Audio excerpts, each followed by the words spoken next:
Estamos ahora en comunicación con Leandro Giordano. Leandro es investigador del Instituto Nacional del Agua. Buenas tardes, Leandro. Bienvenido a Economía de Bolsillo. ¿Nos escuchás? Sí, los escucho bien ahora. Perfecto. Ahí pudimos conectarnos.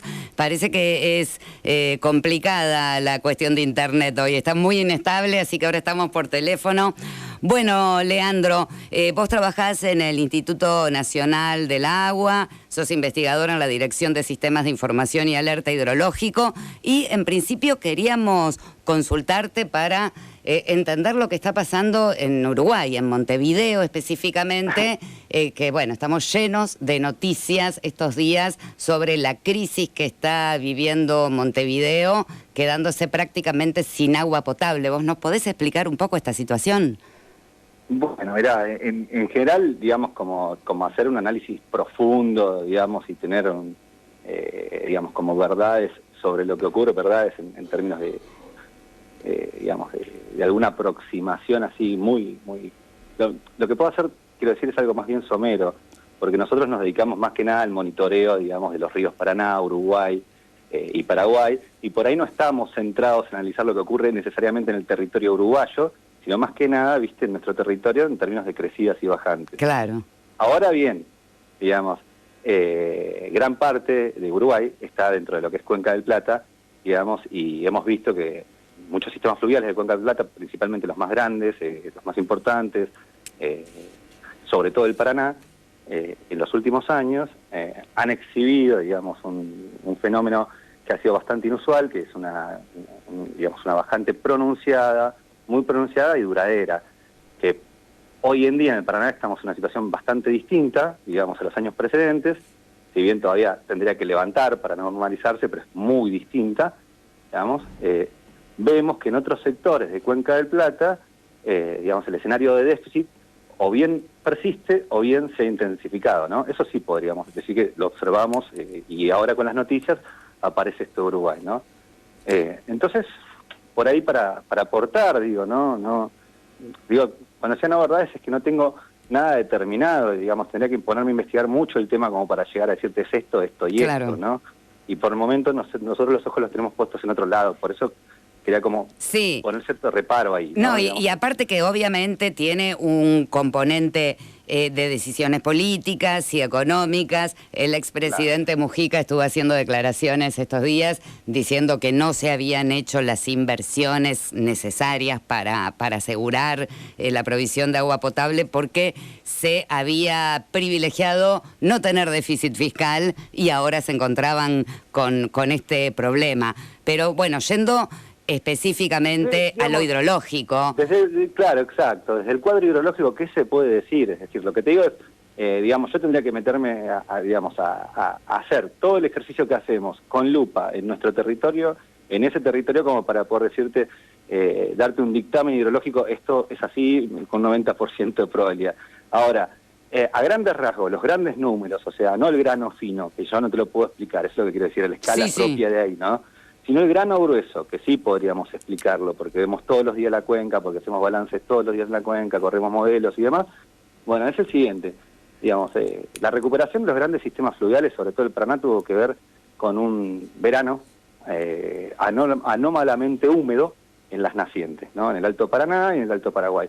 Que esto alguna vez ya lo hablábamos y yo les dije que ahí se generaba la escorrentía y que si vos tenías 3 meses por encima de lo normal iba a predominar la recarga y alguna generación de punta, y eso fue lo que pasó y se recuperó bastante. Pero por otro lado, si bien nosotros veíamos que se iba recuperando el Alto Paraná, el Alto Paraguay, podríamos establecer un límite, digamos, en el paralelo 23 Sur, y al sur de este persistía el déficit. Como si hacemos memoria, digamos, cuando comenzamos este año, y todavía hoy en día se está hablando de la sequía también en este país, digamos, por el impacto que tuvo en la producción de granos, ¿no? Sí. Y nuestra gran producción de granos se concentra al sur de ese paralelo, digamos, claro, en vuestra provincia, en Santa Fe, digamos, en Buenos Aires, Córdoba. Entonces, bueno, eso nosotros lo teníamos muy patente, veíamos mapas de humedad del suelo, se mostraban por varios medios que mostraban una situación deficitaria, prolongada en el tiempo, que esto iba a tener efecto, y vino mayo, y tuvimos un ingreso de precipitaciones, comenzó a normalizarse un poco más la situación del paso de frente, es lo que yo vi acá. De hecho, tuvimos un evento muy importante en mayo en toda la zona del estuario, que llegó también a Santa Fe, Paraná. A ustedes les cayó en Paraná, Sí, creo que 200 y pico de milímetros en un día, fue bestial. O sea, empezamos a ver otro escenario acá, y sin embargo allá, digamos ahora en este cuadrante suroeste, siguió persistiendo el déficit de lluvia, la escasez de precipitaciones. O sea que acá se recuperó un poco la humedad en el suelo, lo que permitió una mejora, digamos, con vistas a esta campaña, pero en la República Oriental del Uruguay persistió la situación de déficit. De hecho, se ve que en ese cuadrante suroeste persistió. Podríamos decir que están llegando a tocar fondo, ¿no? Ahora tenemos un escenario, en términos climáticos, las proyecciones indican que es muy probable que se desarrolle un escenario niño en el próximo trimestre o en los que sigue. Sabemos que un escenario niño está asociado, en la región está asociado a volúmenes estacionales de precipitación por encima de lo normal. Entonces, digamos, el ciclo hidrológico, más allá del cambio climático y demás, en los distintos sistemas que analizamos, exhibe variabilidad, ¿eh? O sea, tiene componentes cíclicas. Tenemos que esas componentes cíclicas tienen distintas frecuencias, como ondas de distintas frecuencias, en las que tienen picos y valles. Lo que estamos viendo en Uruguay es un valle, en este momento, en la disponibilidad de agua superficial. Que después haya problemas de cómo se utilizó, cómo se planificó la captación, el manejo, además, eso es otra cuestión que yo desconozco porque no sé cómo se manejan ahí, a excepción de cómo se manejan en pronóstico, que trabajo con mis compañeros de INAHUA, de Uruguay en eso. Ajá. En lo que es al manejo, a la gestión del recurso, desconozco cuál es su política. Claro. No me puse a investigarla, no podría decirte. Pero en cuanto a la disponibilidad de agua, o sea, nosotros estamos viendo que tuvimos, si queremos, en estos últimos 3 años, 4, si partimos de 2019, un escenario marcado de déficit en la cuenca. El que comenzó sobre todo en el norte, y lo empezás a ver, Alto Paraná, Alto Paraguay. En 2020 nosotros teníamos dentro de todo buenas reservas de agua en el suelo todavía, había producción, pero no había agua para sacar a los barcos. ¿Recuerdan? Sí, me acuerdo, por supuesto. Y ahora estamos al revés, digamos. Tenés agua, pero no tenés producción, digamos. Claro. Pero bueno, primero comenzó a normalizarse, a atenuarse este escenario de déficit y a empezar a debilitarse ya el fenómeno de sequía, digamos, o de bajante pronunciada, prefiero decir, en el Paraná, digamos, ya, a mediados del año pasado comenzó a haber algunas señales, este verano empezó mal en enero y de ahí vieron las lluvias y repuntó notoriamente y estamos en niveles que son más bajos de lo normales muchas veces, un poco más bajos, pero mucho más altos que los que tuvimos en los últimos 3 años. Y en este descenso estacional nada indica que vayamos a alcanzar esas marcas mínimas que tuvimos antes. Leandro, vos hablabas de esto de la variabilidad del ciclo hidrológico. Decías, claro, bueno, después se fue desplazando, eso es lo que te quería decir, después se fue desplazando, ese escenario comenzó a mejorarse en el norte y la sequía persistió, se fue desplazando hacia el sur y persistió. Ahora estamos en el punto mínimo, digamos. A partir de ahí la recuperación. ¿Qué efecto tiene eso? Obviamente que tendrá que ver con cómo organizaron las prácticas productivas dentro del territorio, ¿no? Sí. Decime. No, te quería, porque vos mencionabas, decías, no tiene que ver con el cambio climático, sino con la variabilidad del ciclo. No sé si no tiene... No, por eso te voy a decir, ¿el cambio climático puede intensificar esa variabilidad? Claro, a ver, o sea, obviamente estamos hablando, por ejemplo, el ciclo hidrológico depende de la radiación extraterrestre y eso depende de la posición relativa del Sol y ahí tenés movimientos periódicos. O sea, en las señales hidrológicas vas a tener impresas variaciones periódicas. En algunos sistemas son más evidentes, en otros son menos evidentes, en algunas más estructuradas, en otros más... pero están, ¿no? Eso es lo que es la variabilidad hidrológica, es decir, el caudal no es constante todo el tiempo, todo el año en un río, sino que varía.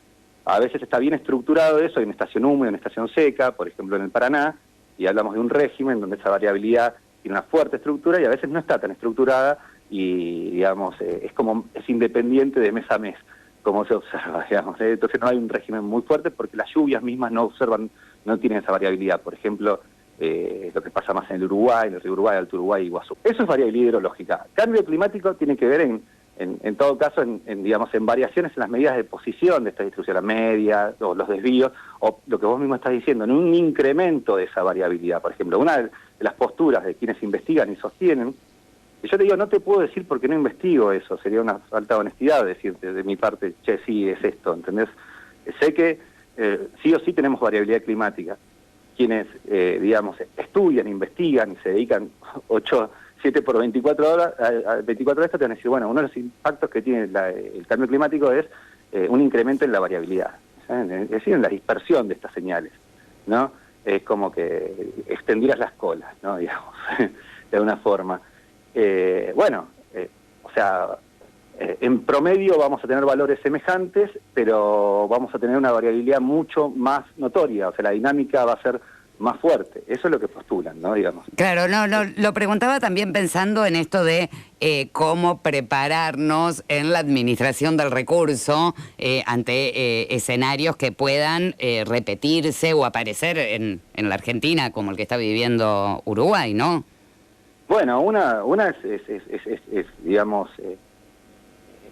apoyando lo que son todas las medidas de adaptación, es decir, como estas, es decir, como apoyar e invertir en sistemas de información y alerta temprana, digamos, sistemas que permitan generar previsiones o productos que a la vez faciliten la toma de decisiones en horizontes de tiempo, ya no solo el operativo, digamos, 7, 14 días, sino con plazos mensuales o trimestrales, y hacia eso estamos yendo, digamos. Ahí lo que podemos brindar es generar señales que permitan con una antelación suficiente tomar medidas de respuesta frente, por ejemplo, a la ocurrencia de un evento dañino.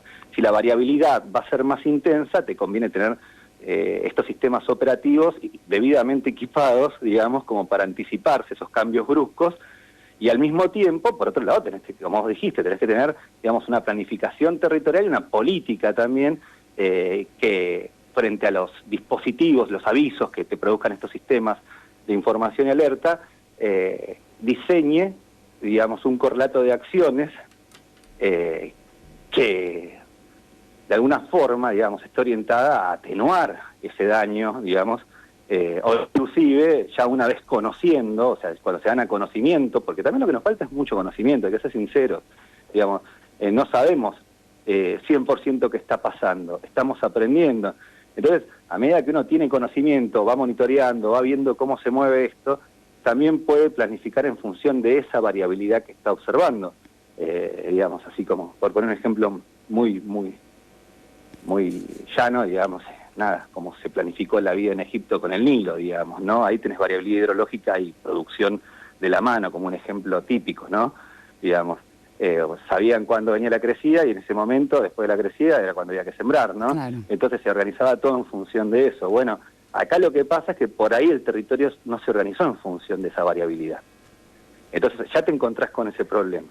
Y si a eso le sumás que, digamos, todo parece indicar que vamos a hacer un escenario de cambio climático en el cual esa variabilidad sería más notoria, bueno, entonces vas a tener situaciones de conflicto sí o sí. Digamos, tenés que anticiparte esas situaciones de conflicto. Creo que es eso. Uno es con las medidas de adaptación y otra es, preguntándote realmente cómo estás produciendo espacio frente a esas amenazas. Porque muchas veces al producir espacio generamos riesgo, ¿no? Muchísimas gracias. Se nos acabó el tiempo, fue un poco accidentado poder conectarnos, así que se nos corrió la entrevista y ya se nos termina el programa. Disculpen ustedes que a mí se me hizo accidentado también. Estamos, digamos, justamente estamos teniendo mucho trabajo con estas cosas, sobre todo monitoreando cómo evoluciona, cómo salimos de esta bajante, qué escenarios vamos. Y bueno, somos poquitos. Entonces en general tenemos pocos tiempos y cuando tenemos algún problema de internet cuesta solucionarlo. Bueno, esperemos que sean más, los necesitamos. Bueno, dale, esperemos, hay que fomentar, hay que en realidad motivar a la gente a que se dedique a estas carreras también, ¿no? Que son bien operativas. Muchísimas gracias, Leandro, un gusto conversar nuevamente con vos. Dale, un gusto para mí también y un abrazo grande a todos ustedes. Un abrazo. Era Leandro Giordano, investigador del Instituto Nacional del Agua en Economía de Bolsillo.